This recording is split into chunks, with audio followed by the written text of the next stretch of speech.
आज किंवा उद्या नार्को आहे आणि एकाची ब्रेन मॅपिंग करणार आहेत. तपास करून ते वाल्मिक कराडच्या घरगडी पस्तोर पोहोचलेले आहेत. बघितलं का बांधवांनो, ज्ञानेश्वरीताई मुंडे काय म्हणाल्या की वाल्मिक कराडची जे काही घरगडी आहेत ते दोघं जण टेस्टमध्ये पॉझिटिव्ह सुद्धा आलेली आहेत. नार्को असेल, ब्रेन मॅपिंग असेल आणि जे काही चेले चपाटी वाल्मिक कराड याची बाजू घेऊन सांगत होते, आमचा देवदूत आहे, आमच्यासाठी हे करतंय त्याव करतंय. अरे घरातला एखादा माणूस गेला ना मग कळतं की कुणासाठी काय करतंय. कारण खऱ्या अर्थानं ज्ञानेश्वरीताई मुंडे आणि महादेव मुंडे या परिवाराला न्याय मिळणं गरजेचं आहे.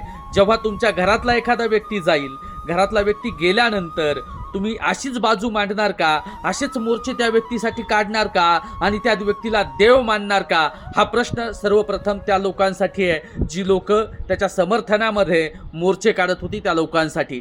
आणि त्या मोर्चाच्या संदर्भातून सुद्धा सांगेल त्याचा आका आणि आकाचा आका सुद्धा जेलमध्ये गेला पाहिजे. कारण अशा गुंडवर प्रवृत्तीच्या लोकांना कधीच कुणी सपोर्ट केला न पाहिजे बांधवांनो. आणि हा व्हिडिओ संपूर्ण महाराष्ट्रभर जाऊ द्या आणि ज्यांनी ज्यांनी मोर्चामध्ये सहभागी झाले होते त्यांच्यापर्यंत सुद्धा जाऊ द्या, त्यांच्या बुडाला आग लागू द्या. कारण न्यायाची लढाई आहे आणि जोपर्यंत न्याय मिळत नाही तोपर्यंत ज्ञानेश्वरीताई मुंडे आणि महादेव मुंडेंच्या पाठीशी संपूर्ण महाराष्ट्र आहे. जय जिजाऊ, जय शिवराय, धन्यवाद बांधवांनो.